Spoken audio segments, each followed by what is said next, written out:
I just want to invite everybody to take a seat so we can get started. Thank you.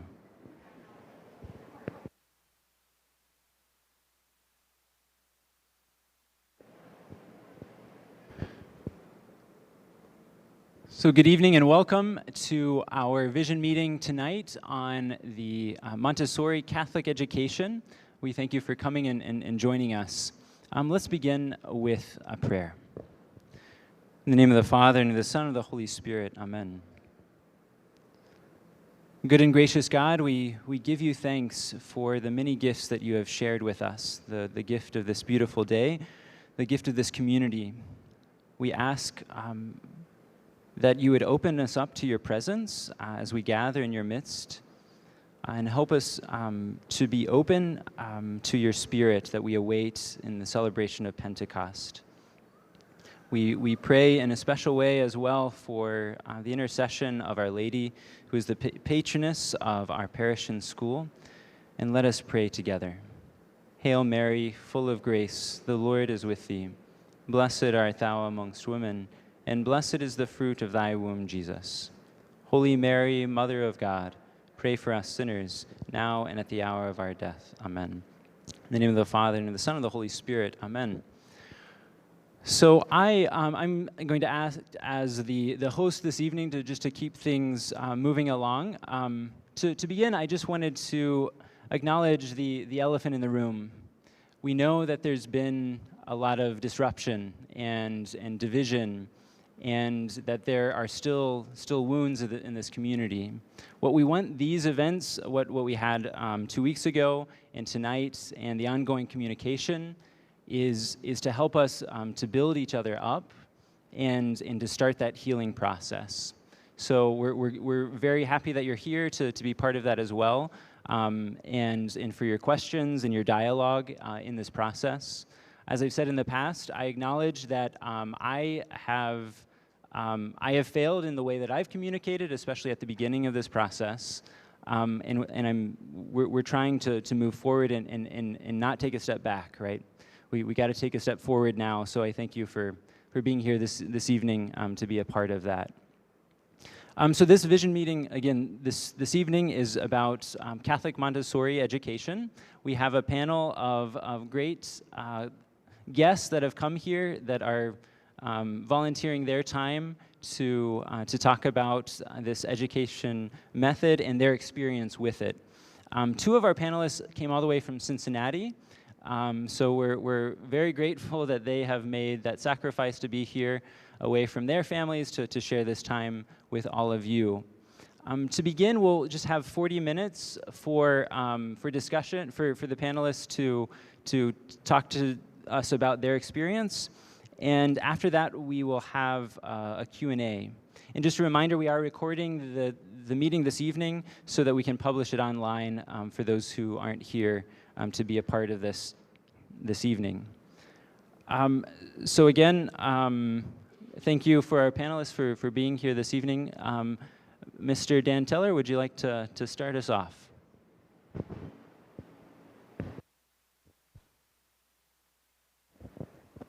Thank you, Father. Hi, I'm Dan Teller. I'm happy to be here. When Emily called me and reached out to me to come and speak with you, I was really excited to hear about the plans that you have here in your parish. I hear now that I know that it's not all smooth sailing, but as a Montessorian, I am really excited about what you have in store for you. I've been in Montessori education for 40 years and have really enjoyed the impact I have seen it's on the lives of children and the lives of these children's families. And I'm going to try to condense some of that into 10 minutes, so maybe I'll try to talk quickly for you. I was trained as a Montessori teacher at Xavier, and I worked at the Cincinnati Public Schools. I started the first pre-primary 3 to 6-year-old class in that system, and worked at a very fine public school for 11 years. And after that time, really desired to be in a faith-based environment. So I was able to get a job as a principal at a traditional parish school in Cincinnati. It was the first time I'd been back in a traditional classroom for some time. And when I arrived at that school, there's a really committed community, really in love with their school. there was a whole array of teachers. There was seasoned teachers with great wisdom that really knew how to manage a class and how to offer a really fine education to their students. There were new teachers bubbling with enthusiasm, eager to start new ideas with their students, but not yet seasoned.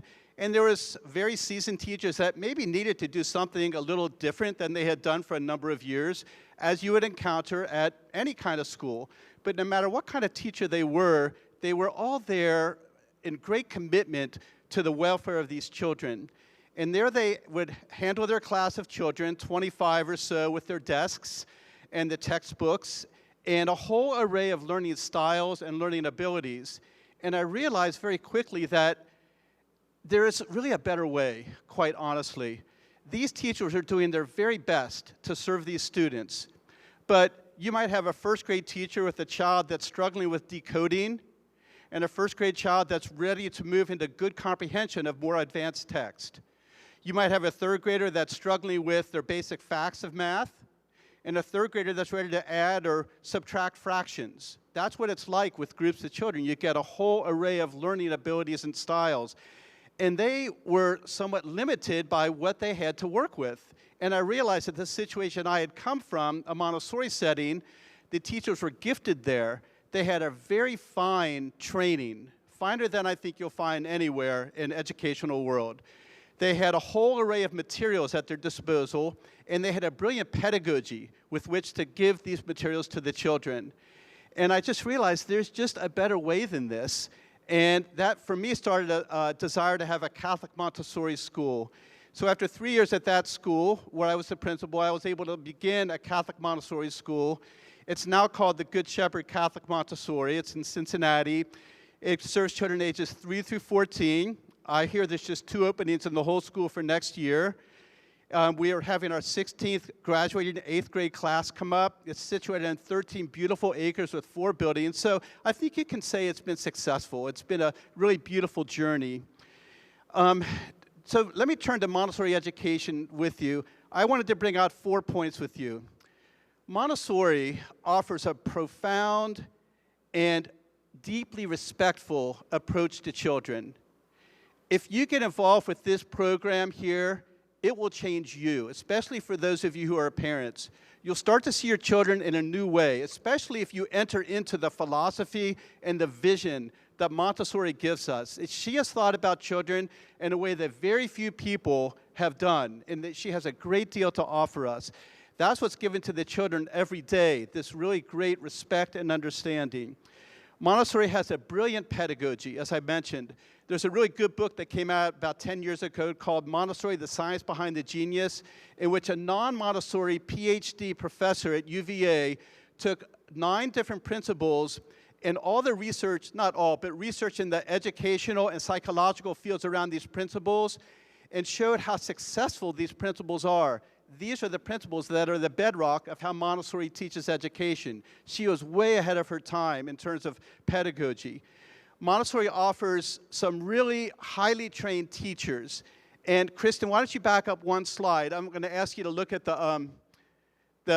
so I just brought around 6 or 7 slides of teachers in the classroom. And as you look at them, I just want you to look at the intimacy that is there between the teacher and the child. We'll just go through these fairly quickly, Kristen.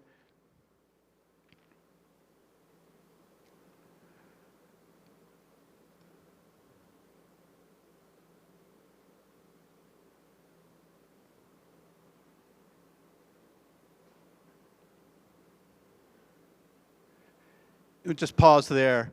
It really does reflect the kind of relationship that develops between the teacher and the child. We had our 8th graders come back after they went to high school and talk to our rising, I think our rising 7th graders. And they, surprisingly to me, they said the thing that they noticed most about high school was that they were much more comfortable interacting with the teachers than the peers they had seen from the traditional schools. And I think this is why, what you just saw, that great deal of comfort. And finally, the thing that Montessori offers is a really stunning learning environment. It's just full of purpose, it's full of activity, and if you can back up a couple slides, I just have 2 pictures of the learning environment. No, so go forward. I'm sorry.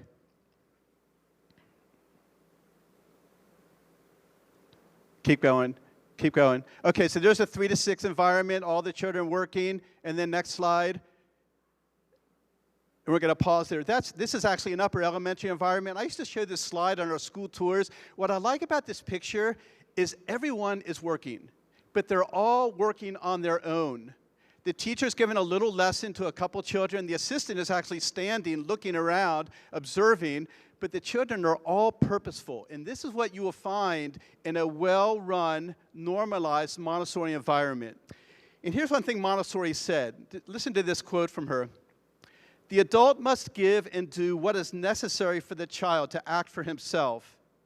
If the adult does less than is necessary, the child cannot act meaningfully. And if the adult does more than is necessary, he imposes himself upon the child, extinguishing the child's creative impulses. It's all about balance. This is not a free-for-all. It's not free license. The adult is a guide, guiding the children purposefully so they have a very productive, creative, flourishing experience. Now, I know that maybe some of the misunderstandings of Montessori come around discipline, so I just thought I would briefly address that. Montessori offers freedom within limits. And in the Montessori world, we say that freedom is not license. Freedom is the ability to choose a good from among goods. So here's another thing that Montessori said. Her whole system is based on the idea of liberty, that a human being needs liberty to keep moving to the next plane of development, the next stage, the next conquest in their life has to be done through free enterprise from that human person. And so with that in mind, listen to what she says about discipline. In our system, we have a concept of discipline very different from that commonly accepted. If discipline is founded upon liberty, the discipline itself must necessarily be active. We do not consider an individual disciplined only when he has been rendered as artificially silent as a mute and as immovable as a paralytic. We call an individual disciplined when he is master of himself and can therefore regulate his own conduct when it shall be necessary to follow some rule of life.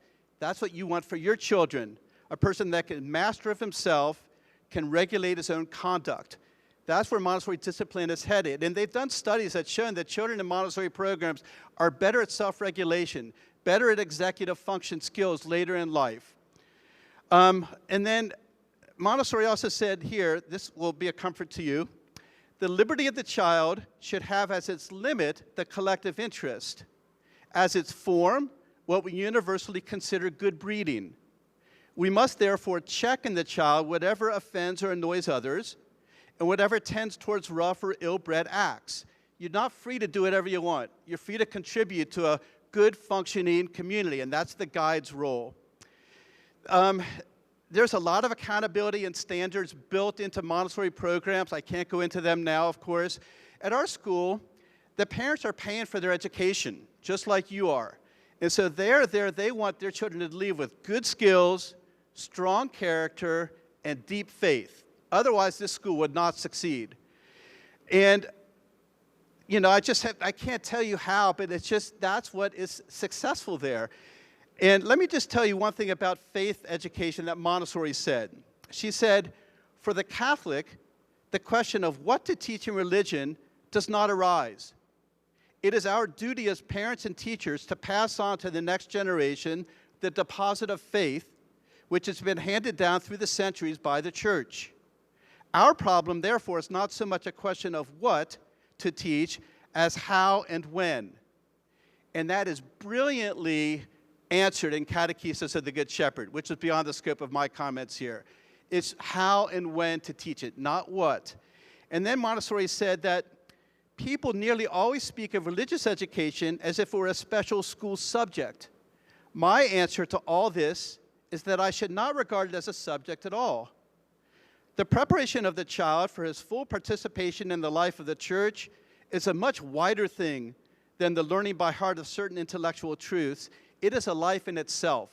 And that's what you want for your children. You want them to live in the life of the Spirit, in the life of the church. It's much more than just the content, which is very rich in the atrium, but it's really a religious life that they're internalizing. So I hope I haven't gone too far over. I just wanted to share with you, can I just share? Okay. I just thought a lot, at our school, I feel like the children flourish. And I think flourishing is something that's intangible. It's like, I don't know how to define it, but I know it when I see it. And I just wanted to give you a few little anecdotes. One is a boy named Trey. He came to the school in 7th grade, and I taught woodworking to the children at that time. And I didn't know him because I had taught atrium, but he hadn't been there previously. So Trey comes into the workshop very eager. And he's doing his projects, and one day he comes in, Mr. Teller, I printed these plans up for an American Girl dollhouse, and I want to build this for my sister for Christmas. And he just goes about it and just does it. He is so into this. When I finally met his parents, I said, Trey is so eager. I love his spirit. And they said to me, he was not like that before. At his previous setting, he was morose, he was withdrawn, and other adjectives I don't remember. But they said, he is a new child here. This environment has brought out the Trey that we knew was there. And the next year, they brought all their children from their family over to the school. Another boy I want to mention is named Jake. He came to the school in kindergarten. He was from an abusive home, and he was like a scared rabbit when he came to the school. But over time, this very gentle boy felt very much at home. And it's just like it was his place. It was my safe place to be. It was just a really beautiful thing to see Jake respond. A third boy is named Wyatt, who came to the school maybe in 2nd grade. Wyatt is not, school was not for him. Just was not into the schoolwork, just wasn't his thing, but he was really a likable kid, really liked Wyatt. And he went through the school and was there through 8th grade, and his mom wrote me, I think after he graduated, said, you know, Wyatt's got 2nd honors at Moeller High School, which is a fine all-boy public Catholic high school in Cincinnati. And then last year at this time, I retired, and they had a mass for me as a retirement honor.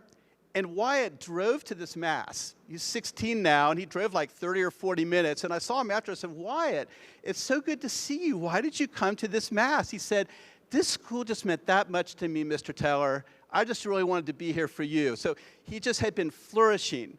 And a couple other kids, a boy named Max and AJ, they were the very first 3-year-old class at the school. So there's nothing that special about Max and AJ. They came from great families. Their parents were on the board. They went through the whole school. They went to St. X together in Cincinnati. They went to Notre Dame together in South Bend. And then Max came back a couple years ago and built a deck with me at the school just to help out and just to give back. And he read an article in the CGS Journal about his experience in the atrium. But they had just flourished there. It was just good for them. And finally, and this is my last thing, is a couple weeks ago I was at the school and I ran into a 30-year-old woman named Annie. I hadn't seen her in 15 years. She was in the first 8th grade graduating class from our school. She was at the first communion retreat we ever had when she was in 2nd grade. There was 4 children there, and about 8 or 9 kids graduated with her in 8th grade. I met her because she's got her 3-year-old daughter at the school. And she's now got a doctorate in physics and is doing some kind of at-home work and that. But she went through all the bumps and all the challenges as the oldest student in that school. And believe me, there were some. She went through them all, but she chose to bring her child back to that environment because obviously she had flourished. And I think that if I could come back here in 10 years, I would see all these happy children flourishing because that's what Montessori will offer you. So thanks. I hope I didn't go too long. Well, Dan is the one I think that is best to hear from in a night like this, but I'm so thrilled to be here. My name is Annie Egan, and my husband and I started our daughter Roma at Good Shepherd Montessori, the school that Dan founded, when she was 3. My husband, Will, was homeschooled as a child, and I went through traditional Catholic school, Catholic grade school, Catholic high school in Cincinnati.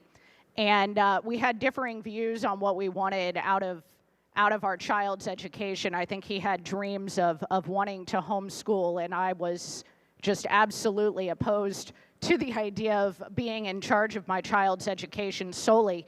And I just didn't think I was capable. And so we wanted to send her to a Catholic school.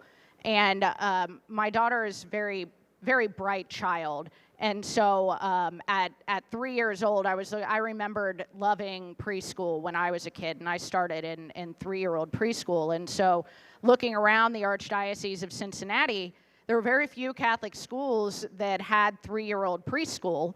Well, a friend of mine, one of my best friends, had worked at Good Shepherd Montessori and told me about it. And so I decided to apply sight unseen, actually, simply because I wanted her in a Catholic preschool.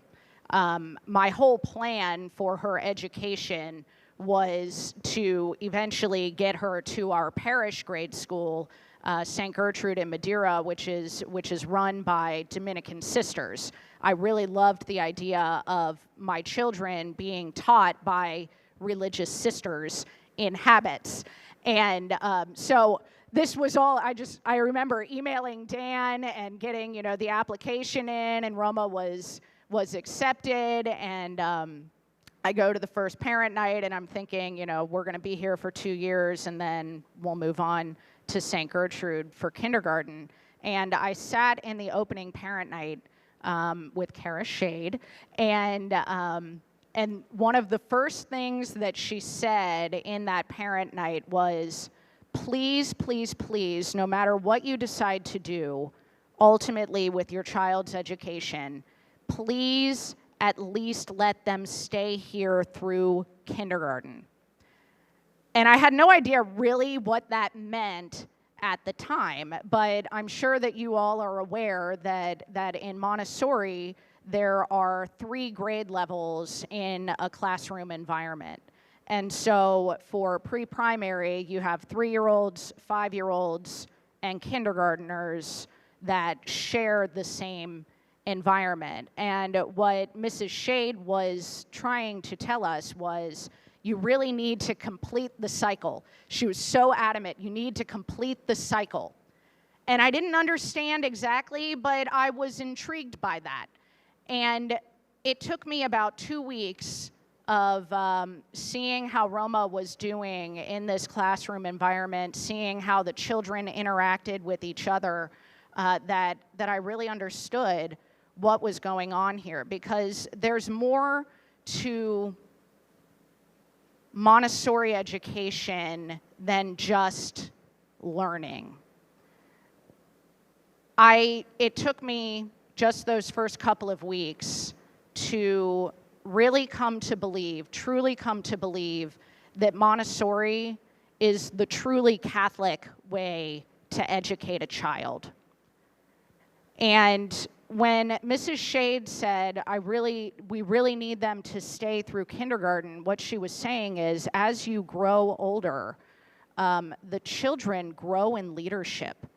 And so the 3-year-olds are helped along by the kindergarteners at certain points, and they have different roles in the classroom environment. And as they're interacting, the older ones learn how to grow in leadership, and the younger ones are learning from the older ones. They're all learning from each other in these different grades, but they're all also growing individually at the same time, growing as individuals and growing as a cohesive group. And it's a really beautiful thing to see. Just last week, my daughter is now, she's in 2nd grade, and then I have 3 younger children. 2 of them are also of school age. So I have a son in kindergarten, and I have another son who is just about to finish out his first year of preschool here in the next couple of weeks.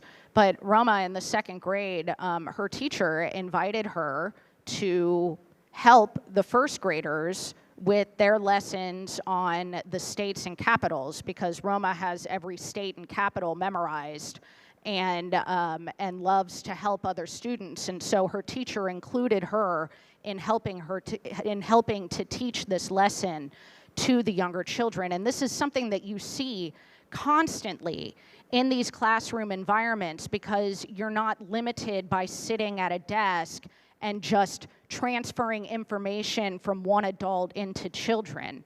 And what I think has really impressed me the most as a parent watching my children in a Montessori environment is that the teachers really have this philosophy. You'll hear this as your school develops into a Montessori school, this idea of following the child.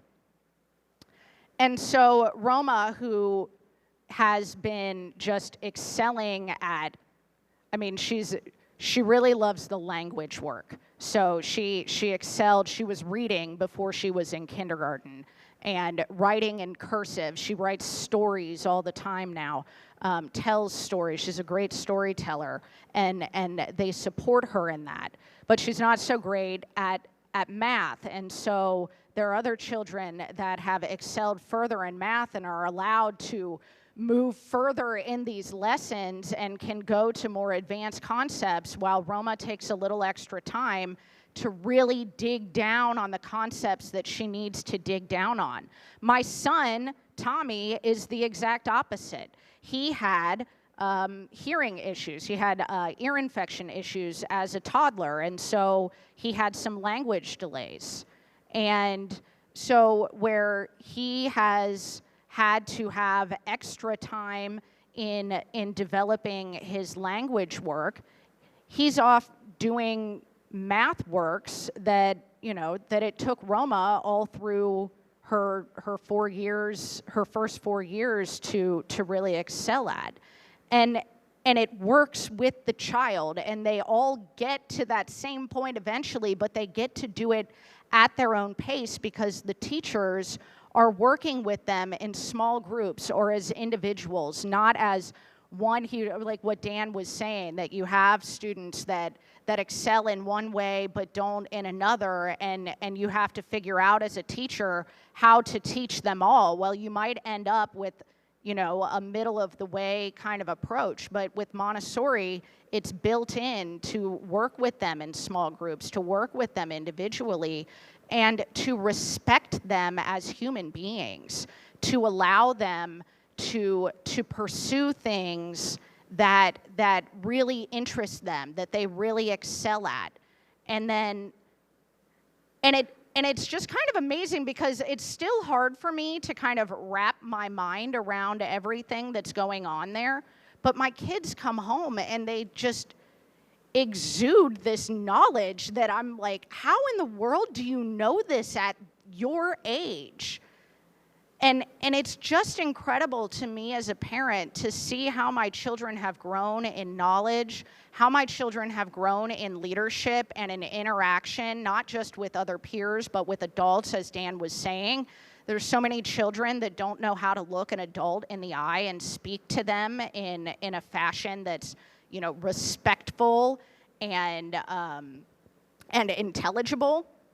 And yet these children, when they come out of Good Shepherd Montessori, I mean, it's incredible. The children are leading the tours of the schools at open houses and answering questions of these parents that are coming in wanting to know more about everything that goes on here. And like, I mean, what Dan was saying about how you don't know you can't really put your finger on exactly what it is, but you know it's there. And then I just have to say, just quickly before I pass the microphone on, with Catechesis of the Good Shepherd, I know that you've had that at your parish here, but to have a school that is centered on this approach to catechesis. How many people here know what the word parousia means? A few of you. Okay, good. My 8-year-old talks about the parousia constantly. How many of you know what the word epiclesis means? Oh, a few more hands. Good job. I was laughing because our school is not associated with a parish in the Archdiocese, and so for First Communion, which my daughter just received, you have to do it. You have to receive First Communion at your individual parishes. There is an entire First Communion prep program that will just put you to tears.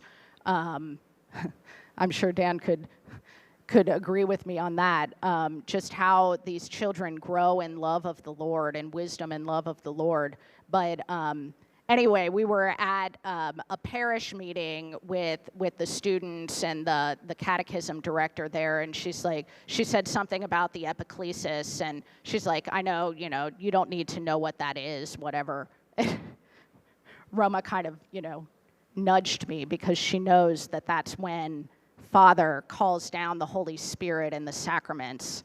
And I was just so moved by that my child knows these things, she understands these things, and she loves the Lord because of it. Because you can't love what you don't know. And the way that they learn, you see all of these materials down here in cultural work and math work and language work and science work, but also in religion, in catechesis, to see these children and how it just becomes like second nature to them, the way that they're learning. This is the way that children learn, is through experience, through experiencing things.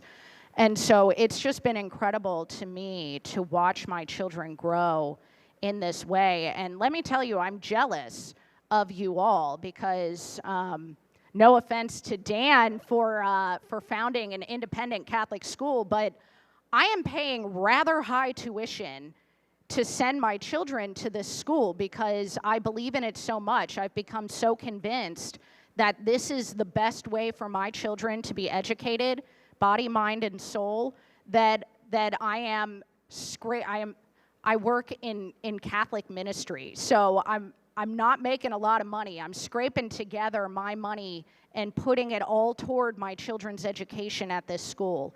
And you all are associated with a parish school with a parish level tuition.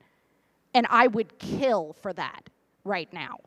And so I just want you to know that it is worth every single penny of the tuition that I am paying. But just know how blessed you are that your children are going to have this opportunity. I know that there's been a lot of discord and a lot of misunderstanding and whatnot, but please just trust. Just trust in the Lord. Trust in what Father is trying to do. Trust in what St. Mary's is trying to do here. That the best for your child is going to be, that's what they want here. And I truly believe that they've found it with my experience as a parent with a Catholic Montessori school. So thank you so much for having me.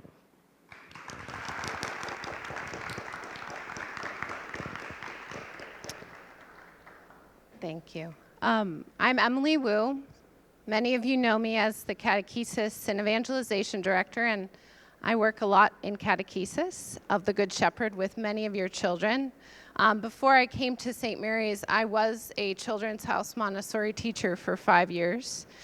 So tonight I will be speaking to you about the Children's House environment, that curriculum, and what the environment kind of looks like for your child in that. The Montessori classroom provides a prepared environment where children are free to respond to their natural tendency to work. Each item and its placement is intentional to interest the curiosity of the child so that they are interested in the work that they need to do to develop into an integrated, caring, curious, and virtuous lifelong learner. The prepared environment offers the essential elements for the optimal development of the child. The key components comprise the child, the teacher, the physical surroundings, including the specifically designed Montessori educational material. Some of the characteristics include beauty, order, reality, simplicity, and accessibility. Children must be given freedom to work and move around with suitable guidelines that enable them to act as part of a social group. Like we've heard tonight, freedom within limits. One of the main ways in which this is instilled is through the curriculum of grace and courtesy lessons that are a large part of the Children's House environment. They develop a loving and caring community that enables them to work through problems and help one another as they develop friendships through modeled scenarios with both actions and language in how to interact with one another.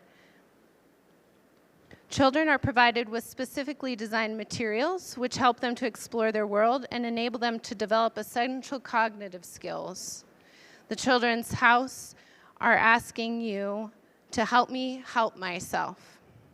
The mixed age groups are 3 to 6, 6 to 9, and 9 to 12 that encourage all children to develop their personalities socially and intellectually at their own pace.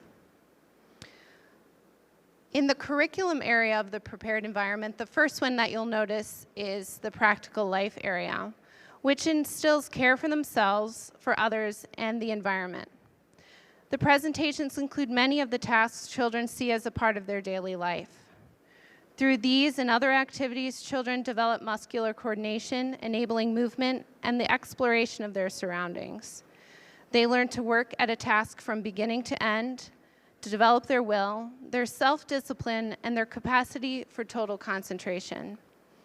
Fine motor skills for holding a pencil for writing are also implied in these lessons, as well as sorting for visual discrimination for reading.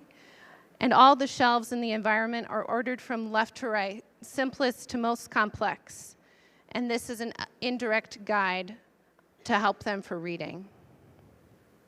The sensorial environment is unique to Montessori, and she developed this to be able to help train the 5 senses in a very scientific and directed way. On the slides, we have a picture of the trinomial cube, which Maria Montessori developed. The children learn how to put this together in order in Children's House, but later this work is also used to teach the algebraic equation, which are also on the slides on the screen there, how they break that down and teach it. The sensorial environment is also used to build up to the math curriculum. So the next slide is a child working with the sandpaper numerals. This enables a young child who can't yet hold a pencil confidently to still work on the gesture of writing and feel that sensorial experience with the sand. In the next slide, we have the teens board.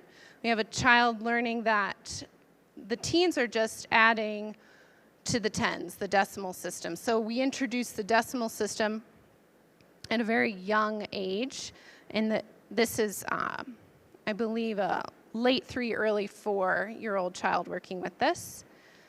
And the next slide, the decimal system continues where the children learn thousands, hundreds, tens, and ones. So they lay these things out. They learn the ones contribute to making the 10 bars contribute to making the 100 squares, and the 100 squares contribute to making the 1,000 cubes. This is a very popular work with the kids, especially because they like to collaborate with that, and they get a lot of movement bringing that to their mats and ordering that by themselves. They're very proud of that work once they can stack all those cubes without falling over. And then the next slide directly relates to that is then we start to build numbers together.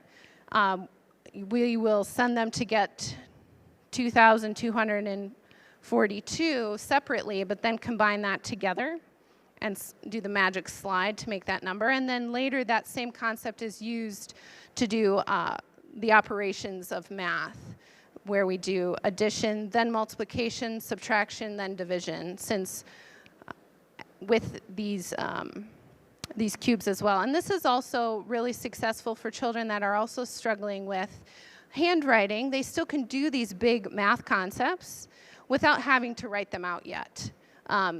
Handwriting is a separate skill, and you may have a child very interested in numbers, but they may not yet be confident writers. So they're able to thrive in that way while we develop their motor control.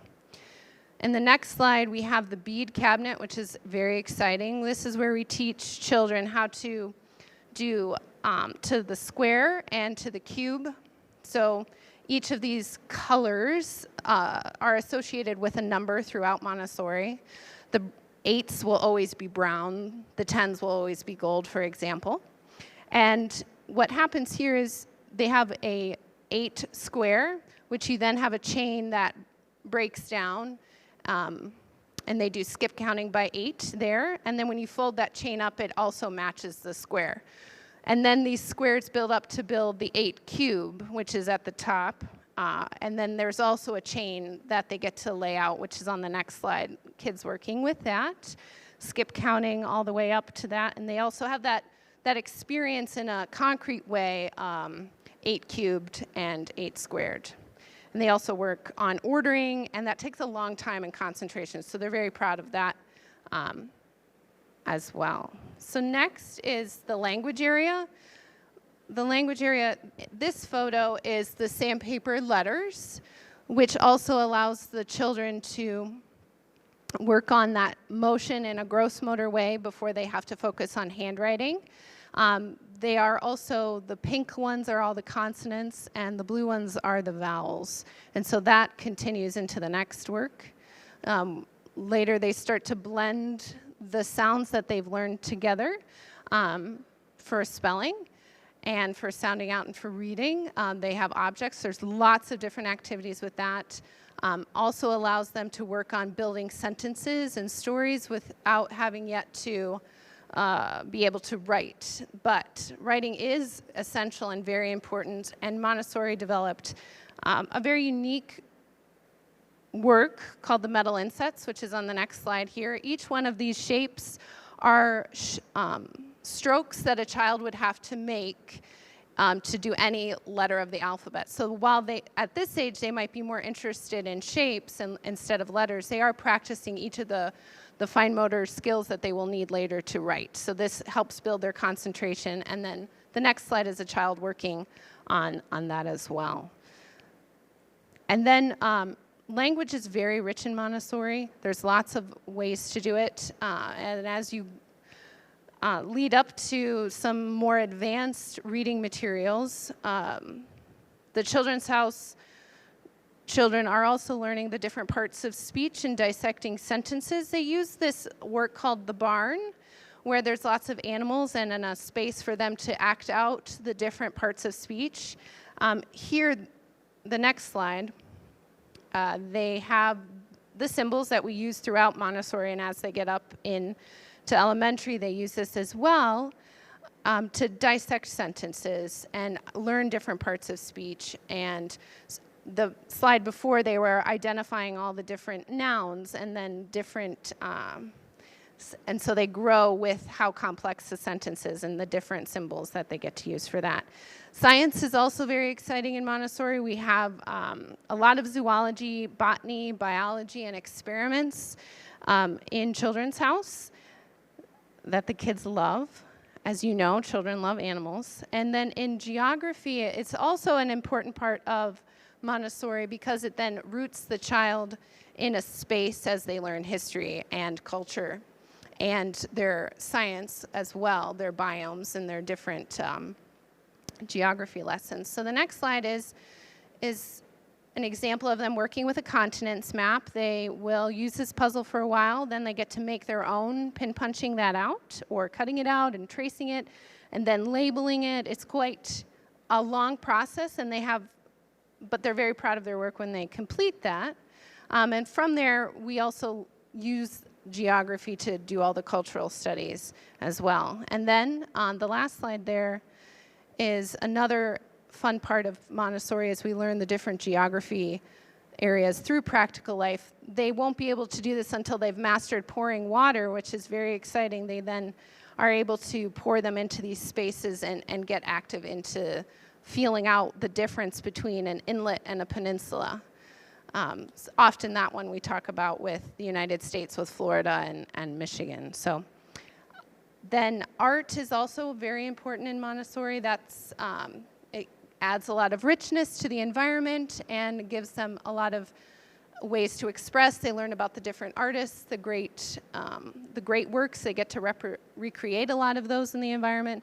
So all these things are examples of things that we do in Children's House for your 3 to 6-year-olds.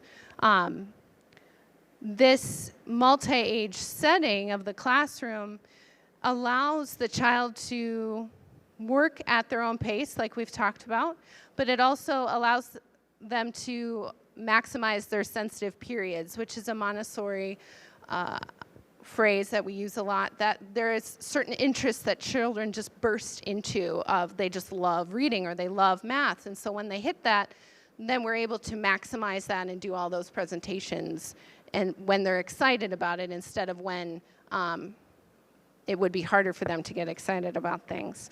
The multi-age classroom builds a rich and loving community and helps them build problem solving, and helping one another is huge. They're so generous and loving.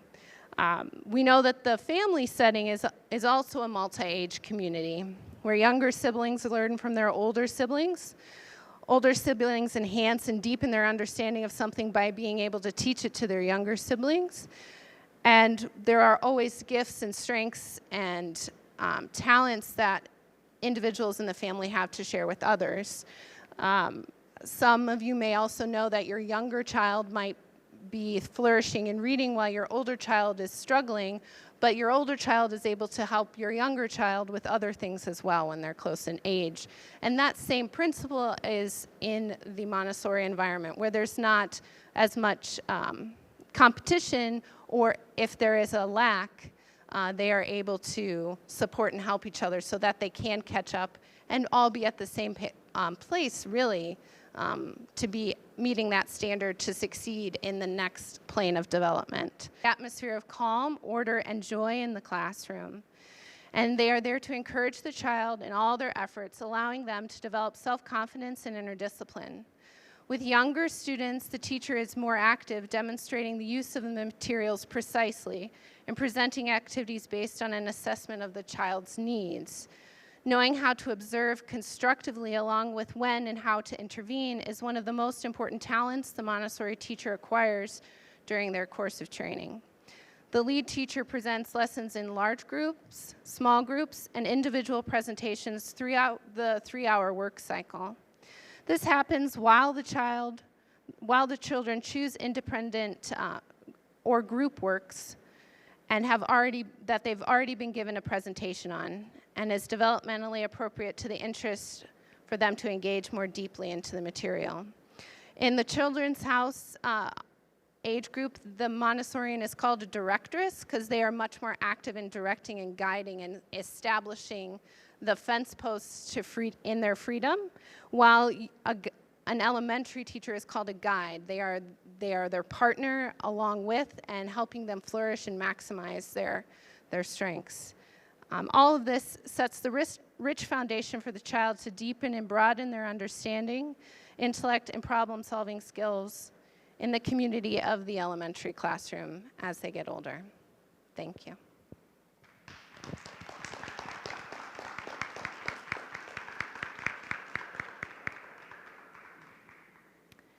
Hi, my name is Kathy, and I am blessed to be a catechist here and work with many of your children here in the school. I've been part of Catechesis of the Good Shepherd for over 2 decades, and I've been involved in Montessori education also for 10 years. I have Montessori certificates at the lower elementary and upper elementary levels, so that's 1st through 3rd grade and then 4th through 6th grade. And so I've been asked to talk to you a little bit about what the curriculum looks like for the elementary child.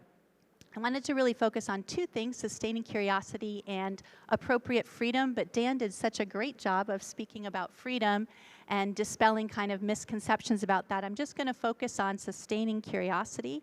The Montessori elementary curriculum really meets and often exceeds the state standards in language and math. We offer interesting readings about many topics to the children. There's a slide coming up here that shows you a young girl. She's reading about animals in a particular biome. And all of the readers are kind of leveled, so even a beginning reader gets to have interesting material that they can focus on. In Montessori, we use a principle called story and then study.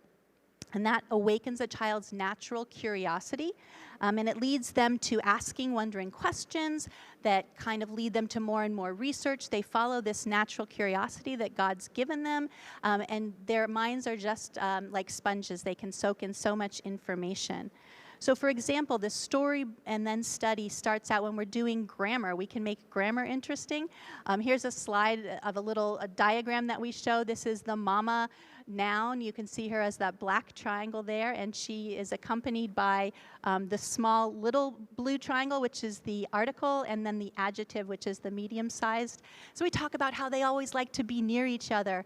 And then on the next slide, you'll see that after having that story, the children are eager to locate all of those characters, those parts of speech in sentences. So you can see a little girl there analyzing the function of the nouns, the articles, and the adjectives in a sentence. And then on the next slide, you can even see how that grows to analyzing sentences. So this, you can see on the bottom there, all the different parts of speech for one sentence, but then they're actually using those materials to show, well, what does this phrase act as? How is this adjective functioning? And so it's a very detailed, interesting way to think about the parts of speech and grammar. We also use story and then study in math. So on the next slide, you'll see we ask the children, we tell a story about an old man who was going to give his field, a farmer was going to give his field to his children if they could figure out how to measure it. So we have this material that stokes the child's natural curiosity, and it helps them to understand that to actually measure a field, you have to come up with the idea, the concept of area. So that's what happens. You can see in the next slide a whole bunch of materials that will inspire the child to look at how to calculate the area of a rectangular field. But then what if it happens to be a triangle? What if it happens to be a trapezoid? So the child gets to discover how all of these things work together. We have another picture here that shows of the rich math concept. This is a child using what's called the checkerboard to do multiplication. And then the next slide shows a child using racks and tubes to understand division. These materials help the child not just to understand the what, as into what to do or how, what the algorithm is for these, but also to understand the why, as in why this makes sense, why we are doing this, this particular formula. And so that as the child's understanding develops, they can move to the abstract pen and paper work, which is what most of us think of when we think about math. Personally, I wish I had learned math this way. I was really good at memorizing formulas and algorithms, but if someone had explained to me the Pythagorean theorem the way Montessori does it on the next slide, with these individual pieces that would help me to understand the Pythagorean theorem, then I think I would have had such a deeper understanding, and that would have really helped me. So the story and then study approach, with its roots in curiosity and freedom, is the center of the entire elementary curriculum for Montessori. At the beginning of the school year, the elementary child receives what we call 5 great lessons. And these are dramatic presentations, dramatic stories with little experiments and demonstrations along the way that help to spark the imagination of the child. The first great lesson is called God with No Hands, and it tells the story of how the universe came to be, where God used the principles of science to create all the particles that would eventually come together to become our galaxy and our home. So we invite the children to imagine, to use their imagination to imagine the deep, dark coldness of space. And then we demonstrate these basic chemical principles with very simple experiments and with some impressionistic charts, which is the next slide, an impressionistic chart, so that they can see visually this story of the universe. The next great lesson is called The Coming of Life, and we use a huge timeline to see how God brought forth life from the waters, and we marvel at the variety of creatures that populate the seas and the skies and the land. And children delight in this. As Emily said, they love to learn about creatures. The stranger, the better. And so this just inspires their curiosity and their own research. The third great lesson is the coming of humans. And with this lesson, the children come to appreciate their identity as human beings, their dignity, and their privileged place as workers in God's creation. So the next slide shows one of these basic charts that we work on with the children. It's called the fundamental human needs. And so you see the humans at the top, and you see that they have spiritual needs and material needs. And the children get to think about what all those needs are and how those needs shape the development of civilization in different areas, whether it's the primitive humans or Egyptians, Greeks, people of the Middle Ages, Renaissance, or modern times. We have some examples of those works up here. And that framework allows for project-based learning and integrated unit studies, which is really important and life-giving to the child. The fourth grade lesson is on the next slide, and it highlights the emergence of written communication. Sorry, the slide after this.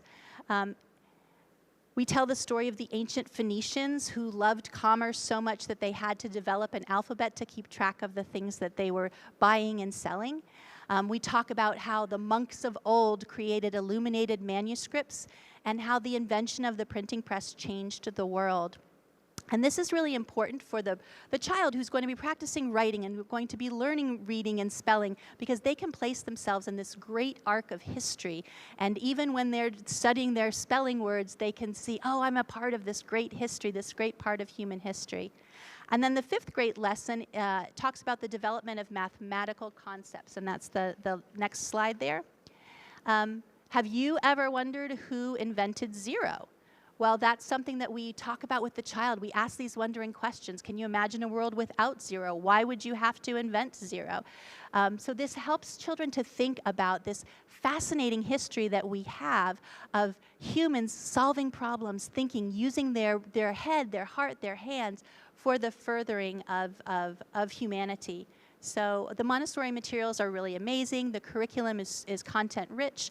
But what's really great about Montessori is something that can't be represented by a photo. It comes down to that interaction. The things that Dan said were so beautiful, those 4 points. I loved that Annie spoke about Montessori education is more than learning.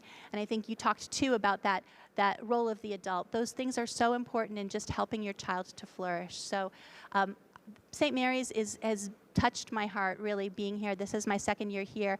I live 40 minutes away. I drive 40 minutes to come here and 40 minutes home.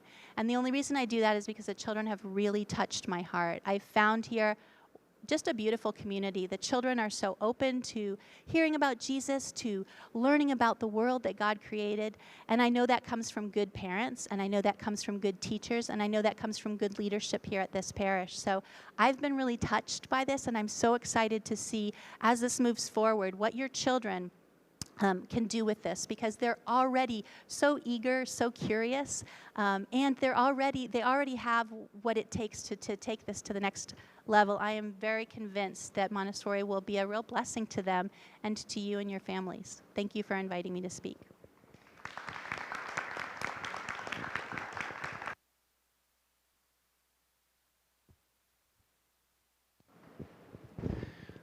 Thank you very much. I'm mindful of time. I have a presentation here, but I'm going to go through it pretty quickly so that we have time for questions.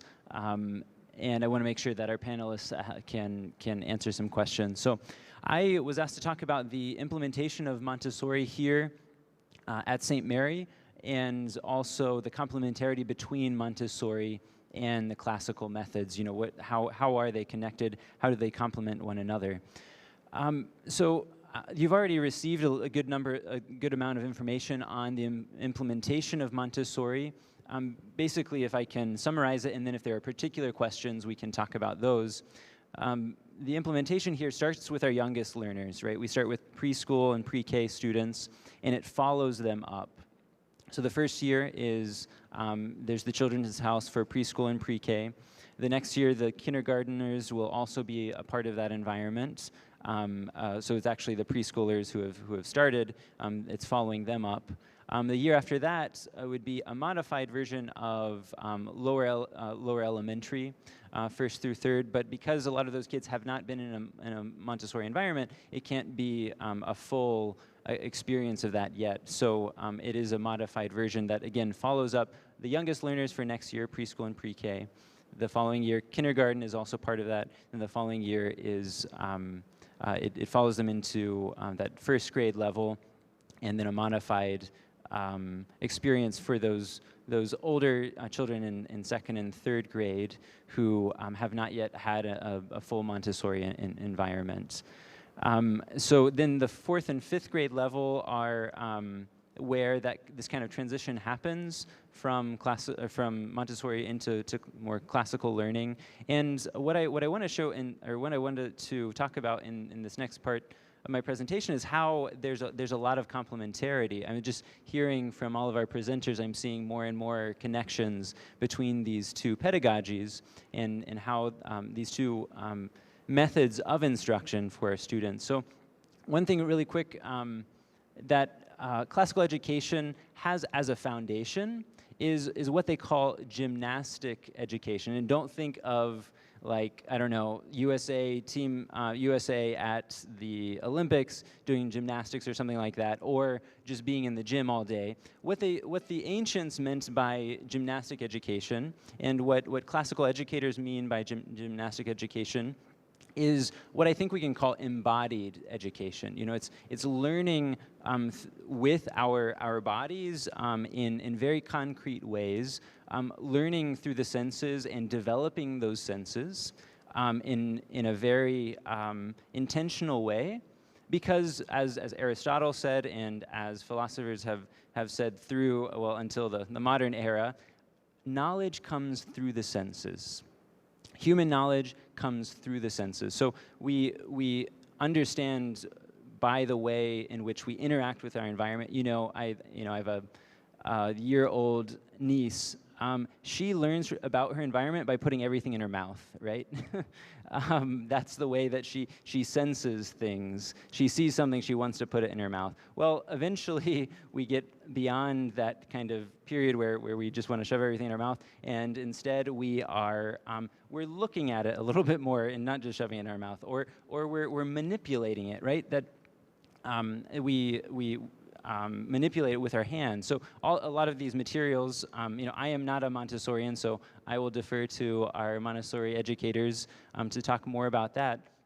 That to me is that connection to that fundamental, that foundational element of both classical education and Montessori education, is that it's embodied education, right? And again, these are things that we have in our classrooms now. This is integrating more of that into the classroom because it's even more fundamental from what Montessori learned by following the child, as we already heard. So that's the first connection.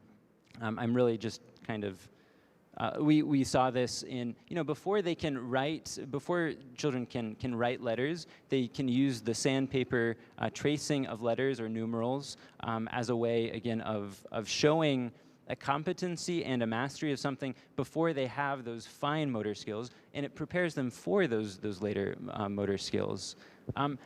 Another, I think, important point here about embodied education, or again, what the ancients would call gymnastic education, is the fact that our children nowadays, a lot of their experiences of reality are actually mediated, right, through screens, right? How often do we have screens around us, whether we're in a restaurant or we have our phones out, right, and they're trying to get our attention or whatever, and then we give them a screen maybe we need to give them more experiences of that, of physical reality, right, of having those experiences, those unmediated experiences of reality. And Montessori education is a great way to cultivate that, and it's even more needed in this day and age.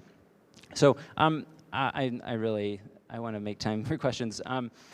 So other than that, the other connection that I've really seen in the more that I've spent time in Montessori environments and also reading about these two methods is the development of virtue, right? We can talk about skills, we can talk about proficiencies and all of those things which touch on the virtues, but one thing that classical education and Montessori education is all about is developing excellences. So what is a virtue? It's an excellence of a certain way of acting that has been developed through repeated practice, right? So one type of virtue is intellectual virtue.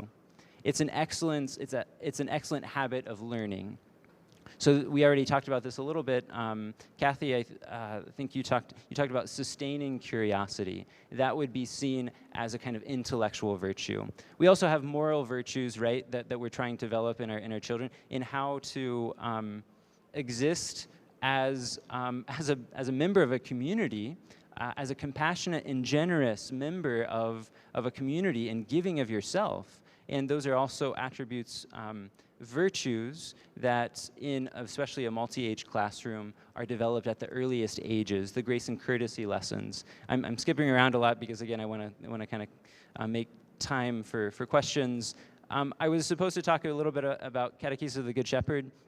I'm sitting next to the one who trained me in Catechesis of the Good Shepherd, so it feels a little odd for me to be talking about catechesis. And the great thing is, I think many of you already know a lot about what catechesis is, and how our children are learning these very beautiful concepts at such an early age. So I want to go back, just to conclude, to go back to one of my first points, that all human knowledge is embodied knowledge, right? That we get our knowledge through the senses. Well, there's an exception to that.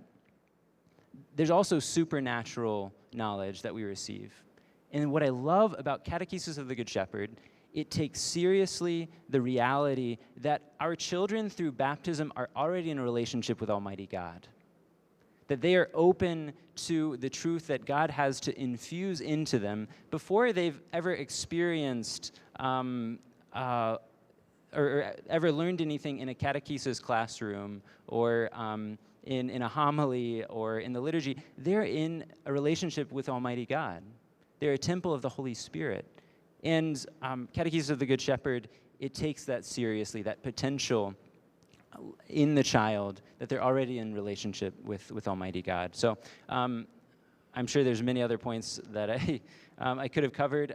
We're just going to break for just a few moments, just so that our panelists can get a chance to take a little break. So we'll be back. It is, let's just say 3 minutes. Can we do that in 3 minutes? Okay, in 3 minutes we'll be right back. Just to give you a rundown of what we're doing now in this Q&A portion of the meeting, Jackie, as she did last time, Jackie will be coming around with the microphone. Just all you have to do is put your hand up, and she'll find you. She'll be kind of floating around the room for those who would like to ask questions. Also, we just ask that you, as we did last time, just limit your question to 2 minutes or less. Emphasis on the less part, so we can get to as many questions as we can. And also, again, because of our panelists coming all the way up here from Cincinnati, we're going to try to conclude. It only allows us to have about half an hour of questions. The local panelists, whoever can stay to answer more questions or to go through some of the materials, they have graciously offered to stay longer than that. So we're going to try and get it through as many questions as we can in the next half an hour. And so let us begin. Okay, who has the first question? Okay.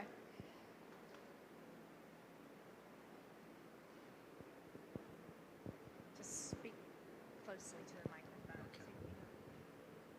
microphone. Good evening. Thank you for your presentation.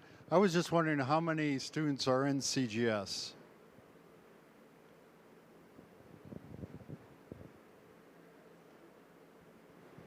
$287.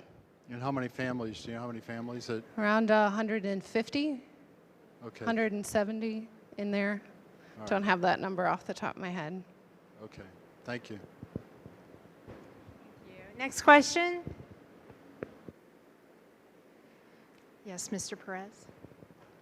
Yes, I know you showed in the slideshow examples of the classroom, but for here, can you kind of talk about a little bit more what the classroom environment is going to look like on a day-to-day for the children?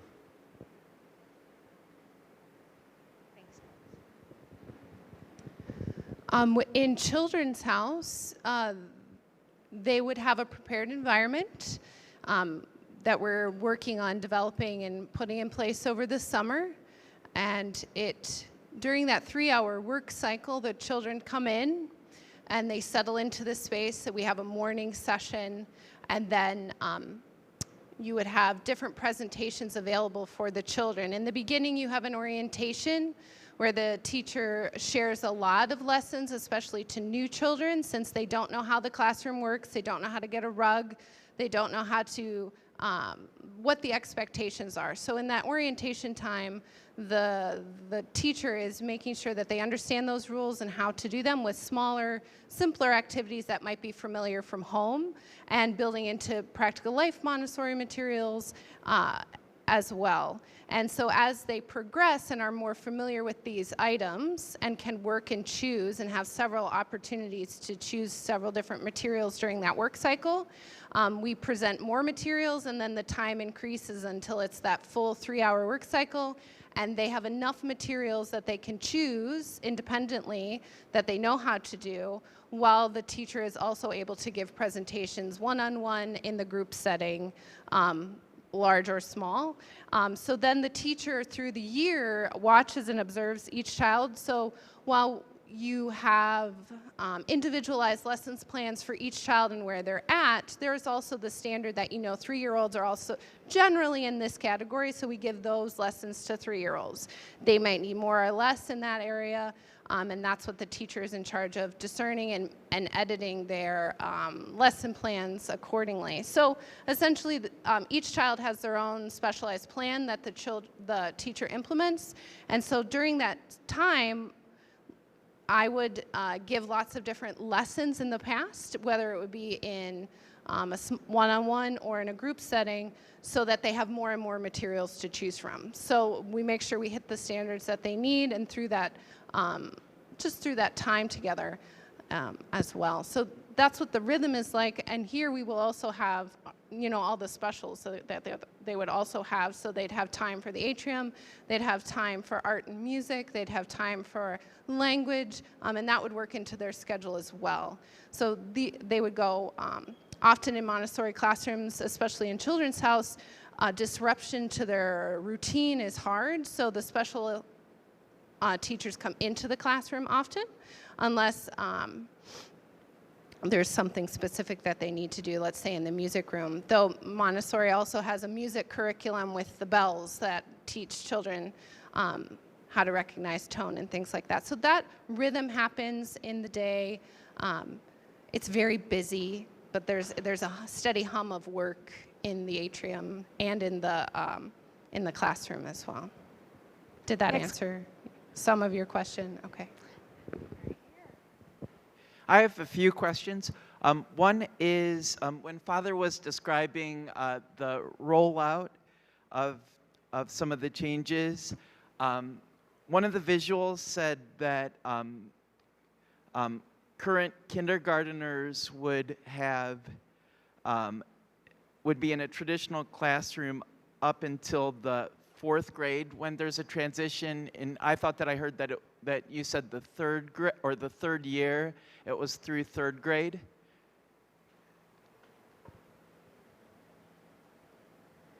Yeah, so your question is about the kindergartners entering the kindergartners who are starting this coming year, right? Correct. Yeah.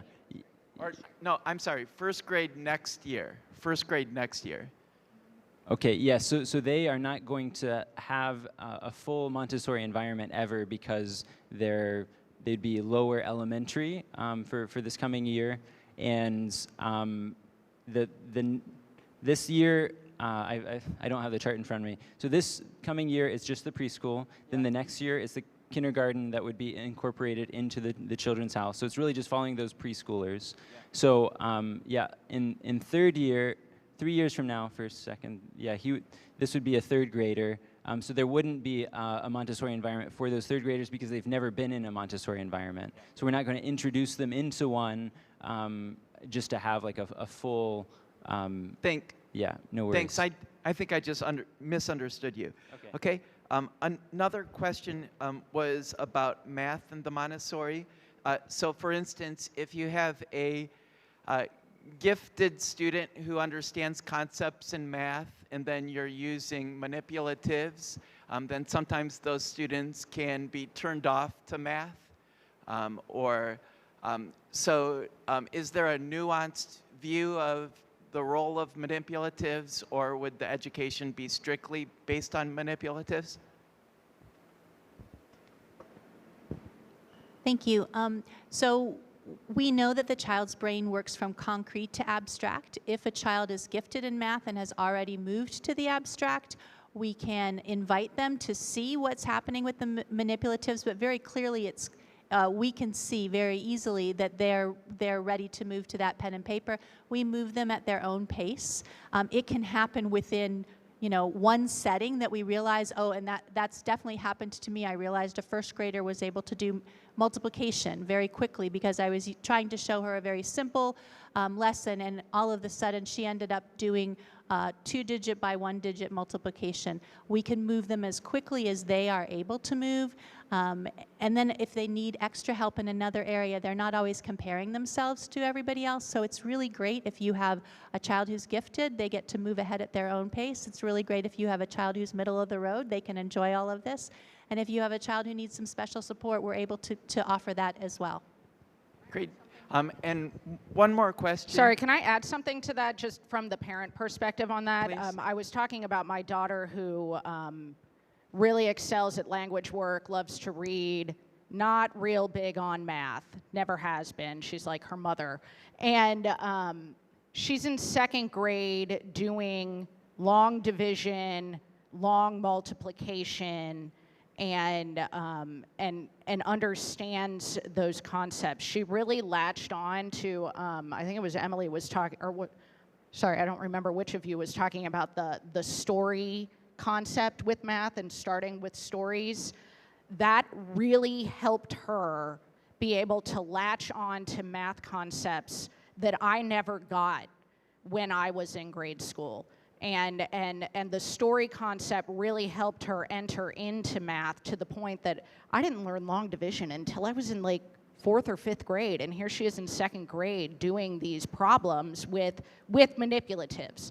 But like they were saying, the teachers will allow a child to excel at their own pace. So if it's really fast, there are kids that are doing that off on their own, while the other kids who still need the manipulatives still have those available to them. So it's really neat as a parent to know that my child is learning in that way. So I just wanted to add that from the parent perspective. Thank you. And I had one more question. So I'm a high school teacher, and I'm implementing a new method this year. In doing so, I've had lots of development and figuring out things. So I'm just curious about any insights of development or learning that in discussions that teachers had with Catechesis of the Good Shepherd as that was being rolled out this year. So just some insights from the beginning of the year into now, and some lessons learned from the teachers' perspectives.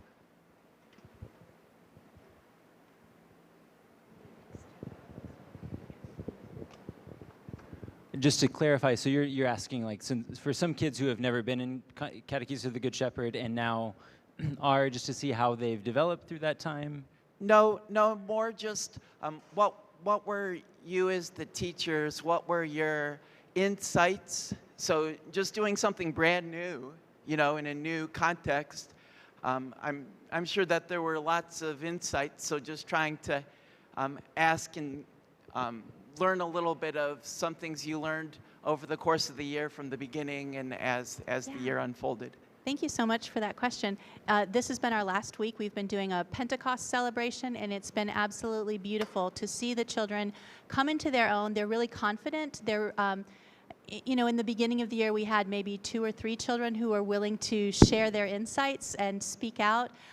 We were just talking today as we did this, we were pondering some scripture with the children, and the lesson went on for a long time because so many different children wanted to share what they thought. So there's been this great increase in their personal confidence. They're in their own encounter with the Lord and the way that they can live that. They have this beautiful missionary mindset that they want to go out and change the world. They also are confident in being able to make choices for themselves. In the atrium, they have a lesson, but then they also have some work time. It's not free time, it's work time, when they can choose, as Dan was saying, from among the good. And they're feeling much more confident in their ability to use their freedom well. This is a phrase we use in the atrium, use your freedom well. They also have developed an ability to look back, sort of like the Catholic examination of conscience. We often end our sessions by saying, how did we do? Not calling out any one person in particular, but saying, asking the children, how did we do? How was our atrium today? And they'll let us know, oh, it was great. Oh, we could do a little bit better at this, but they get to do the problem solving. We're just kind of guiding them to that. So we've seen a lot of growth that way. One other great way that I've seen growth is growth in personal prayer. In the very beginning, when we end our lessons by inviting prayer, and in the very beginning, it was all memorized prayer that they would say in response to a lesson. Now they're actually speaking from their heart. Memorized prayer is good and great, and we love to do that together, but it's so beautiful to see them articulating spontaneous prayer from their heart.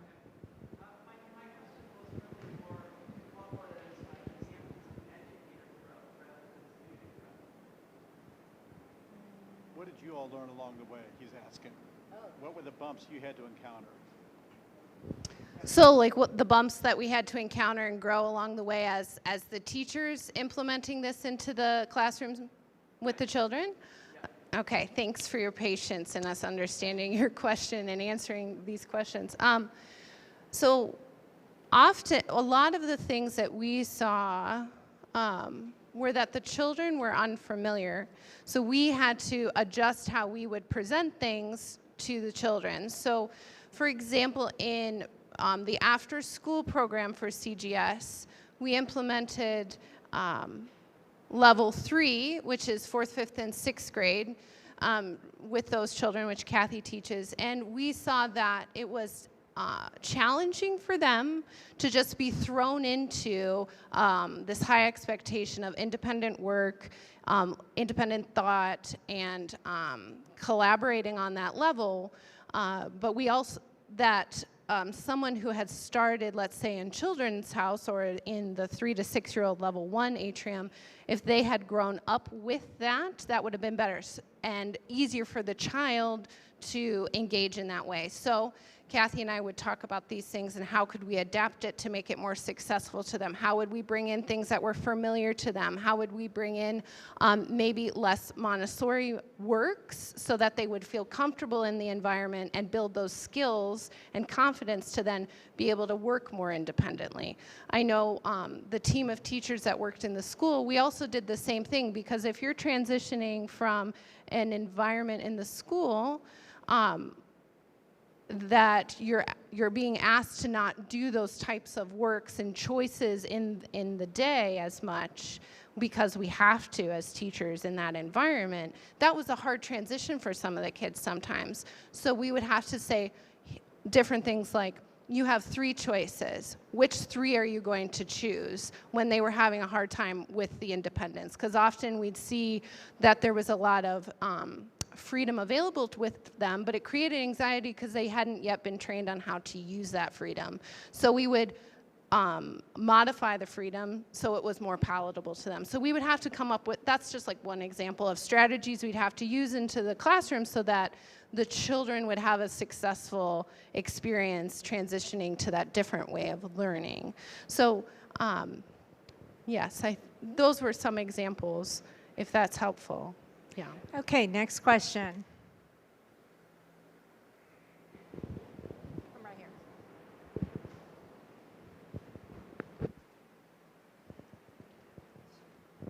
Yes, I was wondering, what are the educational background and the certifications that the director or the guides in the room would have? Like state teacher certifications, what do you need?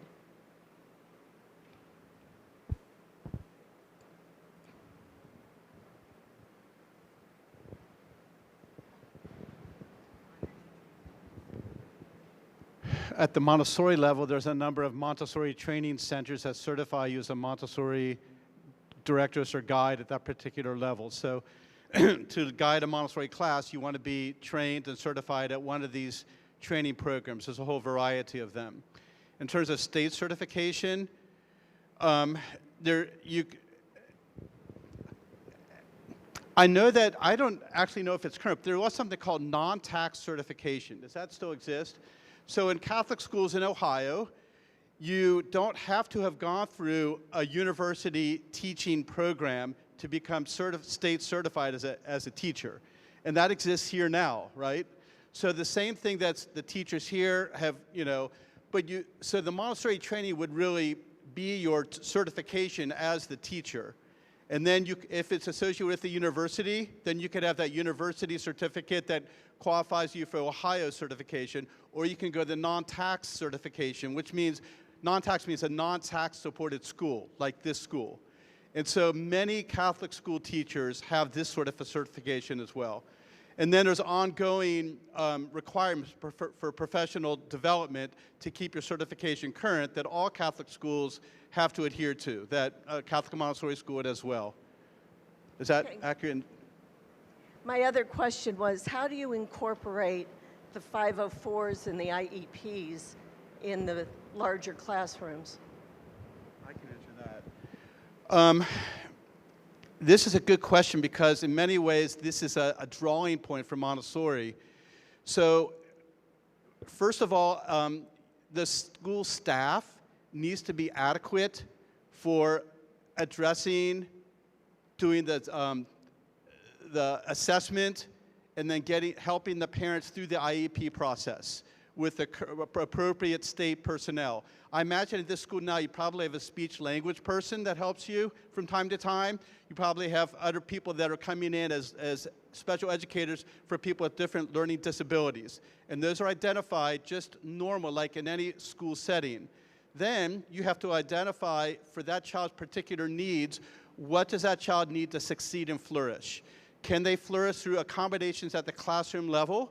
Can the teacher offer those accommodations to let the child succeed? And it might just be an attention issue where the teacher has to have certain strategies in place to work with the child.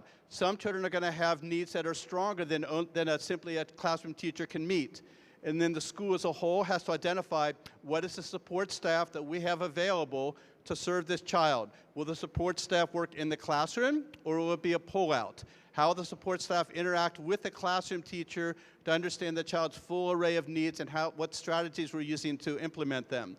There's something that our school we used that was called Ames Web, which was benchmark testing all along the way to find out how are our accommodations and how are they faring? Are we doing well? And we have to kind of do assessment all along the way. That's not Montessori, it's just basic educational testing. So I don't know if that answers your question, but that's how we would approach it. Next question.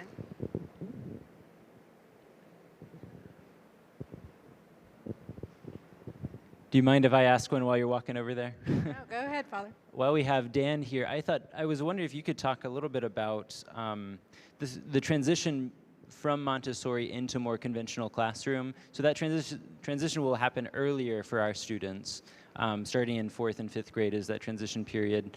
And but I'm sure you've also had questions like that, and you've seen how your students at Good Shepherd, some may leave at a certain grade and go to another school. Can you talk a little bit how they transition from a Montessori environment into a more conventional classroom?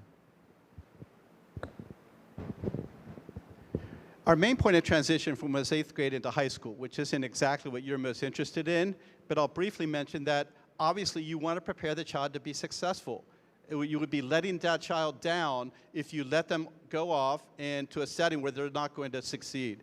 So in the middle school, there would be more there would be quizzes, there would be grades, there would be accountability, there would be use of Google documents for communicating back and forth. All those things in place that they need to have in place in a high school setting would be introduced in the 7th and 8th grades. For children that would leave at some time during the elementary years, it really was child by child because our task was to offer a Montessori program. So we weren't interested, to tell you the truth. And if you leave here after 3rd grade, how are we going to prepare you? Now, if we knew they were leaving that year and needed to really brush up on a particular, let's say they're, instead of cursive writing, manuscript writing, then we would focus on that. And we would find out what are some things that you need to do. But generally, the skills that they learn in the Montessori classroom are pretty advanced. This comes from Montessori's observation that the 6 to 12-year-old child is incredibly hungry for knowledge and information. And so the amount of knowledge and information given at the elementary level is very high. Not too high that it's like beyond them, but high that it's really sort of enriching it in, like Annie has been talking about. So in terms of skills, I don't feel like we had to do anything special to prepare them. They had to get used to sitting at a desk, and that might have been difficult for a child if they transitioned from Montessori to traditional. They would just have to get used to that. That was not something that we could prepare them for. Okay, go ahead. I would like to add just a little bit to that, that where the school that I worked at, our kindergartners had to transition. There wasn't a close by elementary Montessori environment. So we would also have to, during that kindergarten year, prepare them to enter into that environment and be successful. So sitting at desks for a longer period of time, doing group projects together, limited choices, during that transition time, getting used to taking tests, doing those quizzes. They were very excited about it because they were into abstraction anyway. Many of them, once they reached that point of abstraction, they were interested in doing worksheets more. They were interested in doing their quizzing math facts that they needed that they would be doing later. So the job, again, of the directress and the guide is to make them be successful, whatever environment they're going into. Another thing I would just like to touch on, too, is that Montessori also understands that testing is a practical life skill that a child needs to understand and be able to do. So the reading comprehension that's required of taking a test under pressure is different than being able to read a novel or a textbook. And so we prepare them for that as well, and how to take a test, how to read for a test, how to work under that time management, that pressure. So we isolate that skill and in a particular way in the environment so the child isn't successful into taking tests for whenever they're transitioning, whether that be 4th kindergarten or 8th grade. So I just wanted to add that part in there as well. Speaking about like special needs, my child is one of those that is a special need child, as is a couple other families that I know of. My child works with an intervention specialist who has afforded me the decency that they are not going to be returning come the fall. And so, as is somebody else. So how are you going to fulfill that need of working with those kids that do decide to stay? Yeah, it's a great question, and it's been on my mind since I heard back from our teachers who will be returning and who won't. In a Catholic school, we're constantly trying to recruit, right, people who will be a good fit here. So I can tell you, I've been in contact with one person right now to help in intervention. I've also reached out to other schools and to our superintendent of Catholic schools for the diocese so that he knows that this is a huge need. But this is something that I've said before, and I'll just reiterate now, that I'm dedicated to ensuring that St. Mary's continues to be affordable and accessible, right, for any student who wants to come here. So intervention staff is an essential part of that. So I can't give you specifics right now, but just know that it is something that I'm very concerned about, and that I'm working with a lot of other people to identify a candidate to help fill those roles that we have. Next question.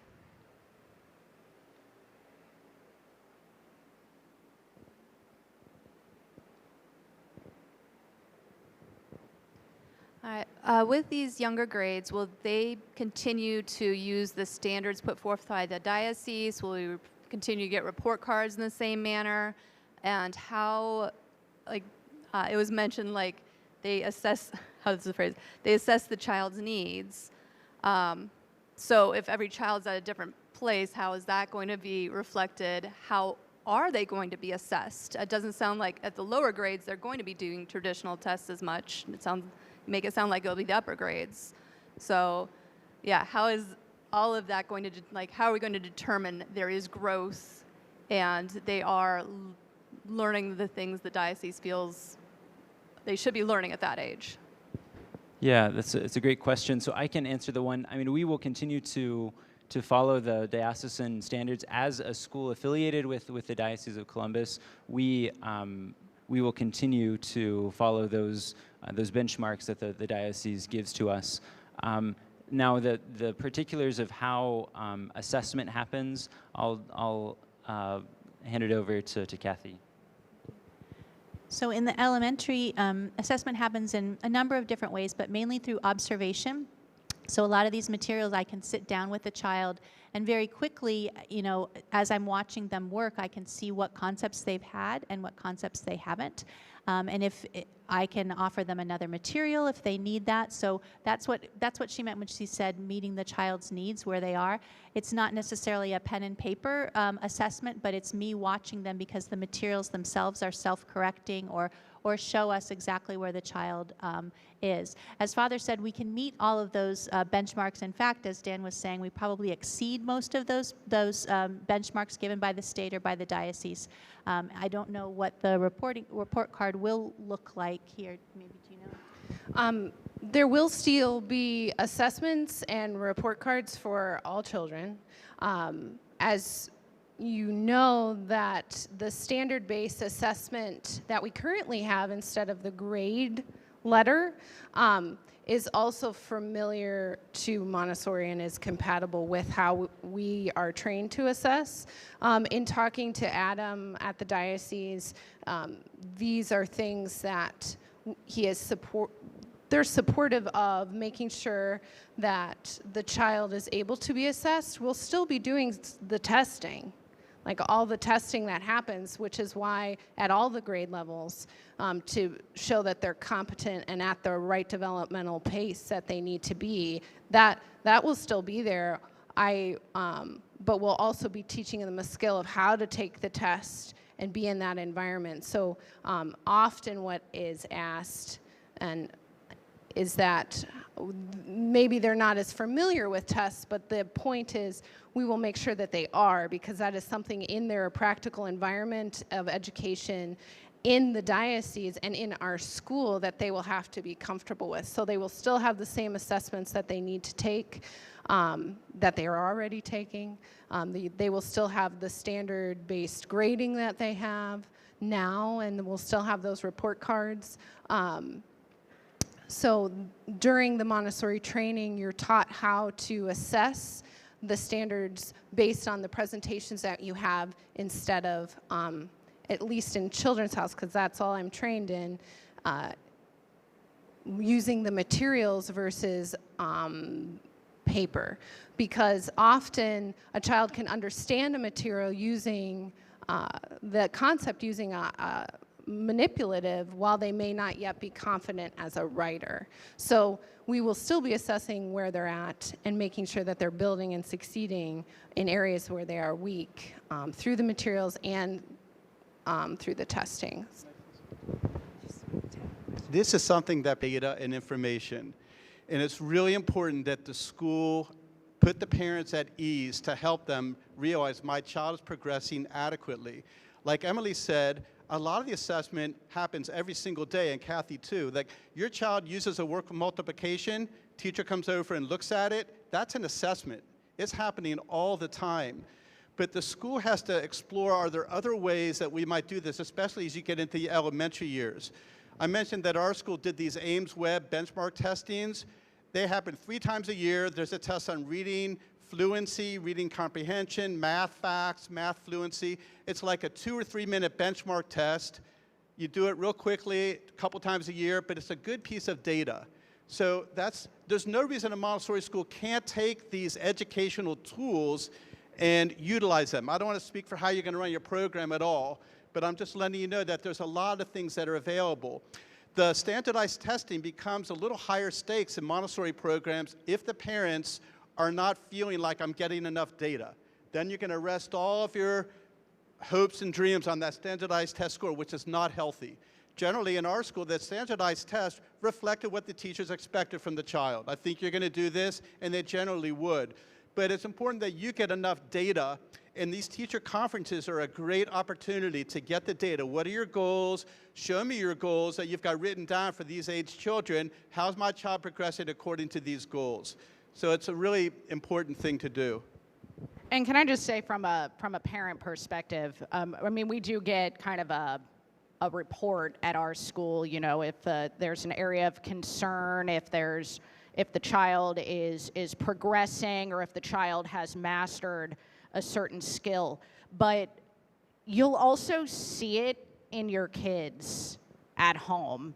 Just as a little anecdote, I think it was 2 weeks ago, my 3-year-old said they were looking at a globe, and my 3-year-old said, "Where's Russia?" And my 5-year-old said, "It's under China."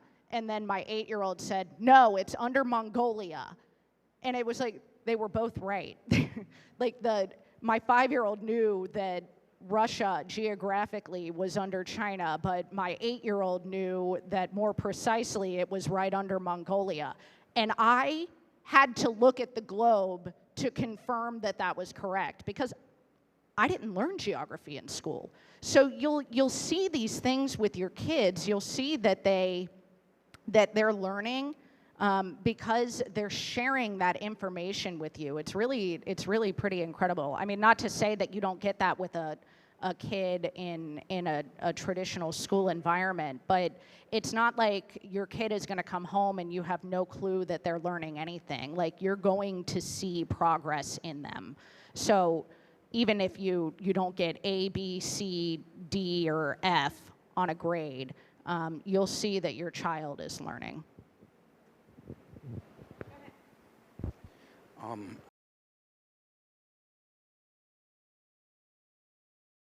Kindergartners going to be getting assessed the same as they used to be getting assessed prior to going into kindergarten? Yes, we will have those who are entering kindergarten the same assessment that we've done in past years. We're doing this year. Mm-hmm. Do we know when that'll be taking place? We don't have it on the calendar now, but we will. Yeah, and we'll have it on the calendar. Hopefully in the next few weeks. Yeah,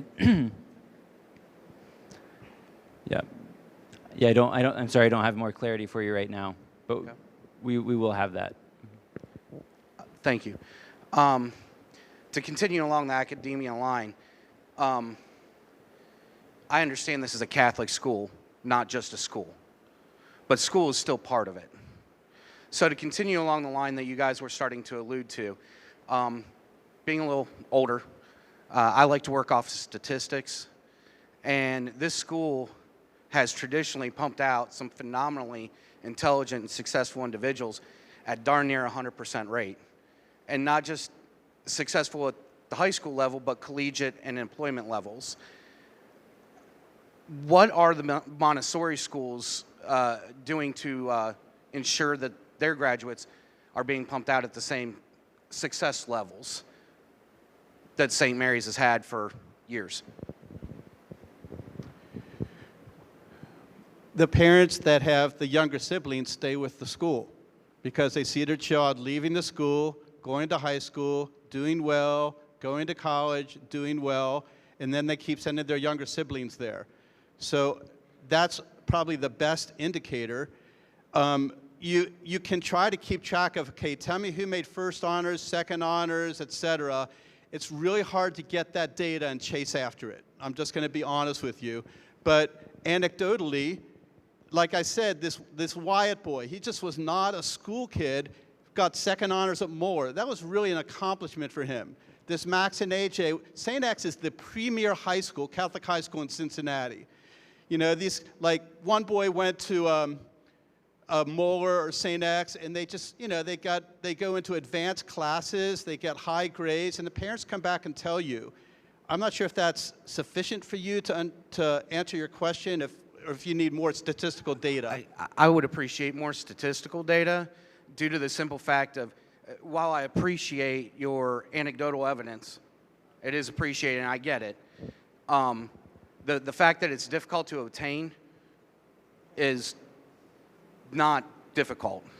We have proof right out here on a board in the hallway of the #1 academic high school in the state and how well St. Mary's graduates are doing at that school and how well those students are moving on to success both academically and employment-wise post-high school.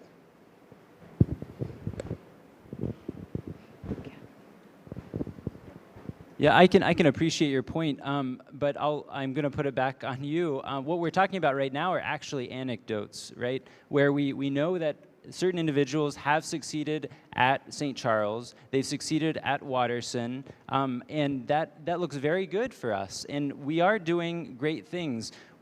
My argument has never been that our academic excellence is subpar. That's never been part of this, right? What we talked about during the last meeting is that there are some mission-oriented concerns that I have as a pastor when I see that we're churning out a lot of kids from the school here, and after their confirmation, I don't see them again. You look globally.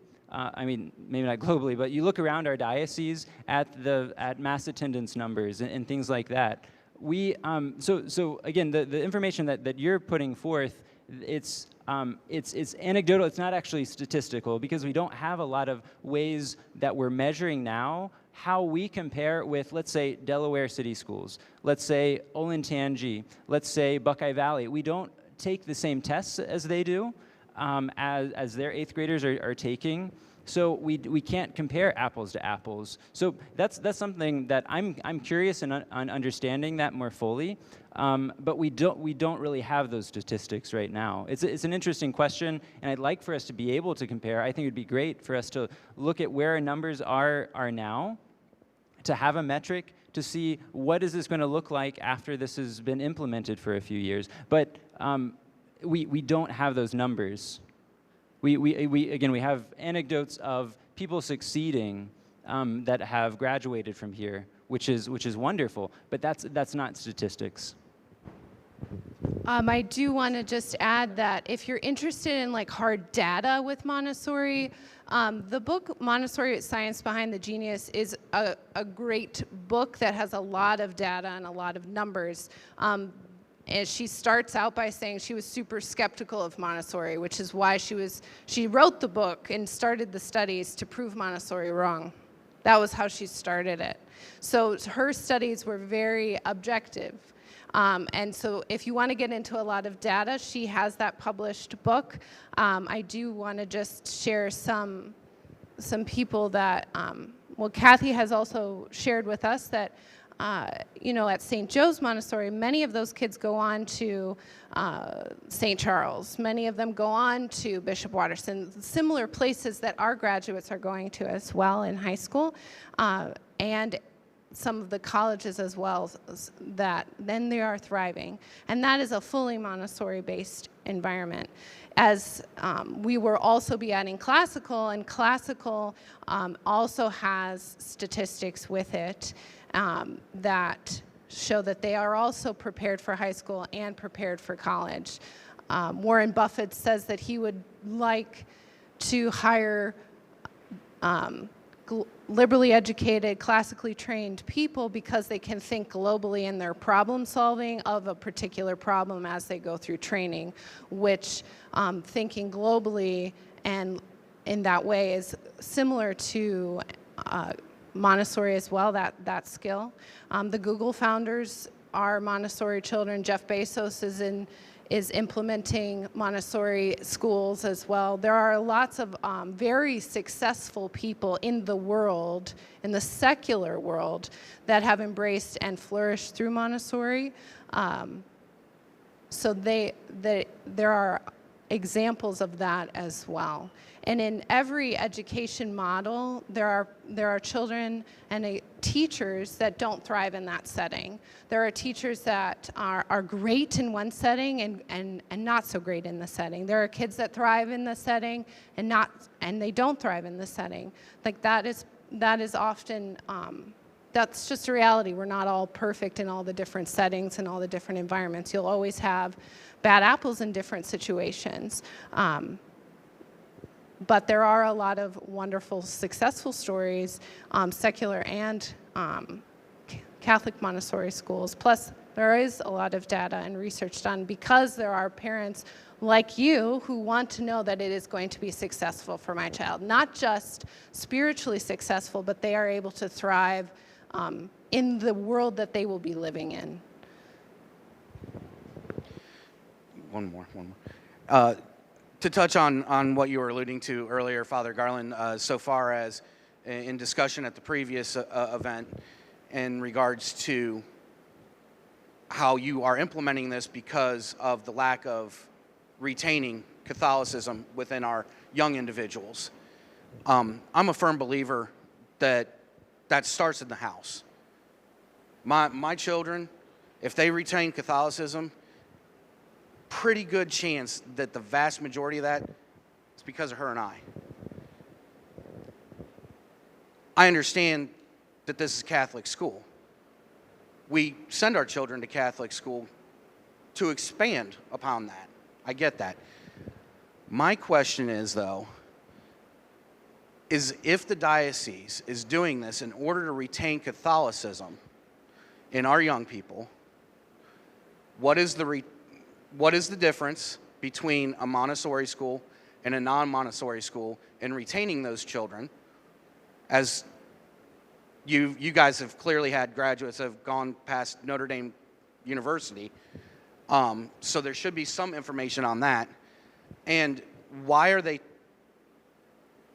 I don't want to say starting, because I know St. Joe's is the one that started it, but why are they expanding to St. Francis de Sales and St. Mary's, which are two of the smaller rural schools that have difficulty raising money, as opposed to, say, St. Paul's or St. Bridget's or St. Andrew or St. Brendan, some of the larger parishes that have plenty of money and a lot of more students than what St. Mary's or St. Francis de Sales have.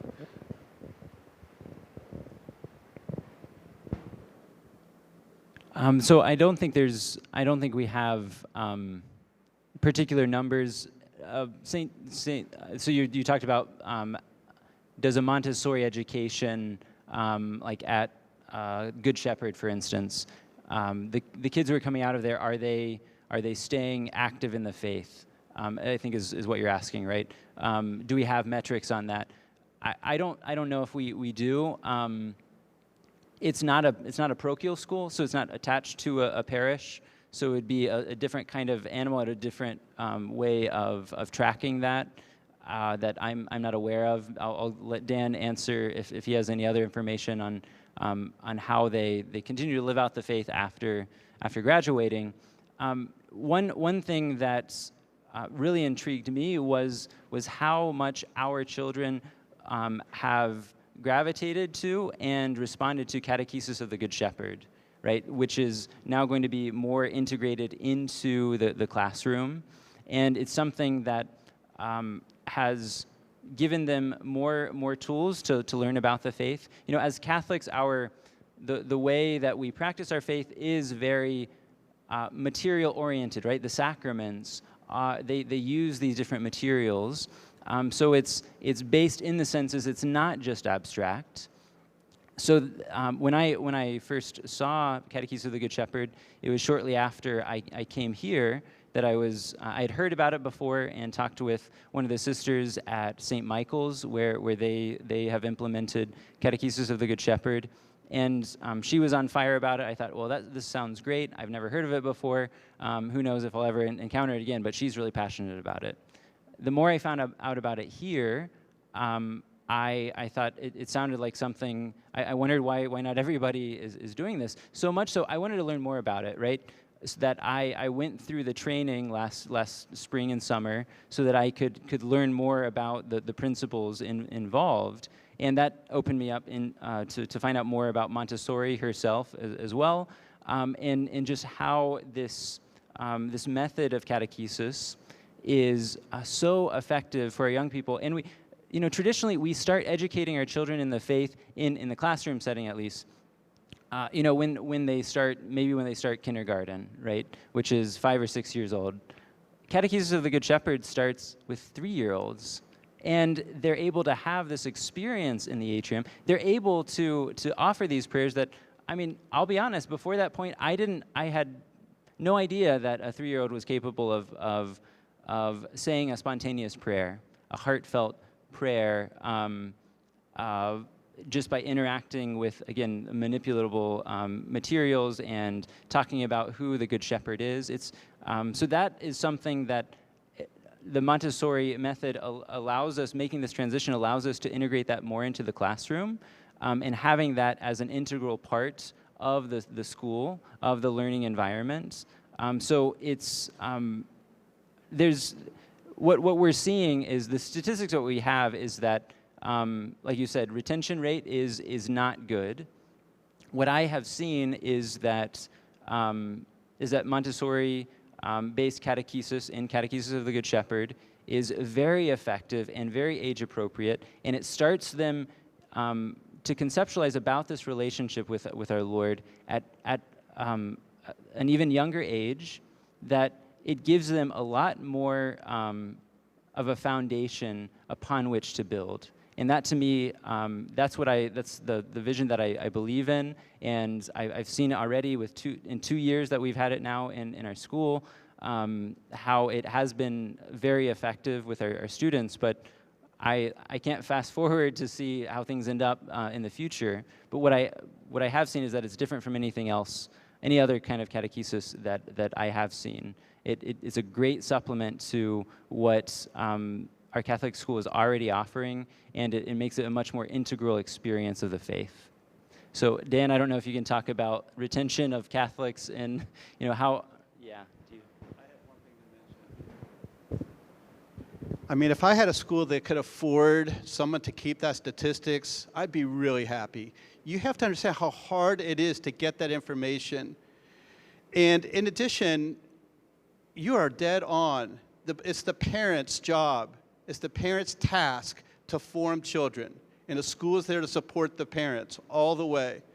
Like, I imagine this school, our school had parents that are all in, totally like Annie's family. And our school had parents that send their children to First Communion preparation, and it wasn't First Communion, it was only Communion. I'm sure you have children like that here. So a lot of it just depends on the parents, but I will say that we have children at the school that say, when we do the 10 Commandments, let's say in upper elementary, we talk about keep holy the Sabbath day. Some children will say, I want to go to Mass, but my family's too busy. I desire this, but my parents aren't finding time. We have children that are non-Catholic saying, I want to be baptized. And then you have to navigate that with the family. It's not statistics, but in the end, I don't think statistics are going to get you where you need to go in terms of faith formation. It's really, in fact, the Catechesis of the Good Shepherd, I shouldn't say this, but I'm going to, rejects statistics because it's not an accurate tester of faith formation. So you can find out how many people are going to Mass or how many people are darkening the doors of the church. That's important, but I don't think it's the primary indicator, and I hope I didn't mess up this whole project by saying that.